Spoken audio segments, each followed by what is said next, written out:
Have you ever noticed how some people genuinely don't care about sports at all, while others are emotionally invested in matches, teams, and rivalries?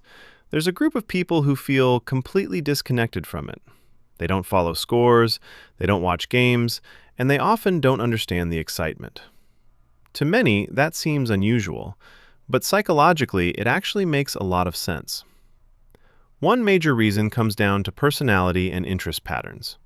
Research in psychology shows that people differ in what's called reward sensitivity. This is how strongly someone's brain responds to certain types of stimulation. For sports fans, competition, unpredictability, and group identity trigger strong emotional rewards. But for others, those same elements don't activate the same level of interest. Their brain simply doesn't register sports as something exciting or meaningful.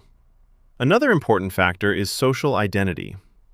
Studies in social psychology, particularly research around social identity theory, show that people often connect with groups to build a sense of belonging. Sports teams are one of the most common ways people do this. Supporting a team creates a shared identity, a sense of us versus them. But not everyone is wired to seek belonging in that way. Some people form identity through ideas, creativity, or individual pursuits instead of group affiliation.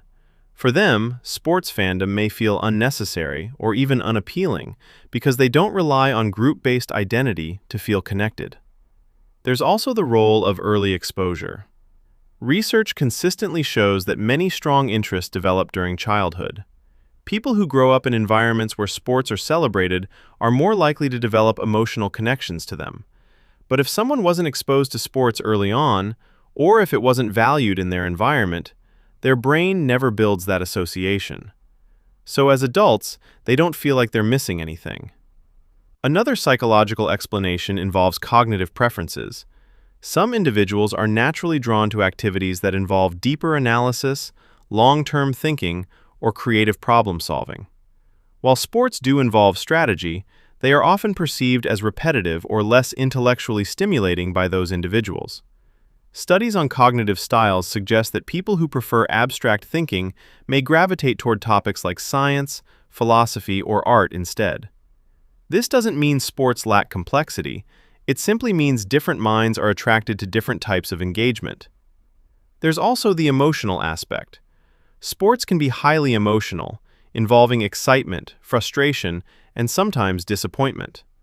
For some people, that emotional roller coaster is enjoyable. But for others, it feels unnecessary or draining. Research in emotional regulation suggests that some individuals prefer to avoid situations that create unpredictable emotional highs and lows. So instead of investing in sports, they choose more stable or internally rewarding activities. Interestingly, not caring about sports can also be linked to independence in thinking. Studies in personality psychology show that people who are less influenced by social norms are more likely to diverge from widely accepted interests. Since sports are one of the most globally shared forms of entertainment, choosing not to engage with them can simply reflect a more independent mindset. And perhaps the most important point is this: not caring about sports doesn't mean someone lacks passion, excitement, or social connection. It usually means their interests are directed elsewhere. They might be music, technology, business, psychology, or any number of other areas that stimulate their mind in a different way. In the end, human behavior is shaped by a combination of personality, environment, and cognitive preference. Sports just happen to be one of many ways people choose to engage with the world, not the only one. Thanks for watching all the way to the end. If you enjoyed this video and want more content about psychology and understanding human behavior, make sure to subscribe so you don't miss the next one.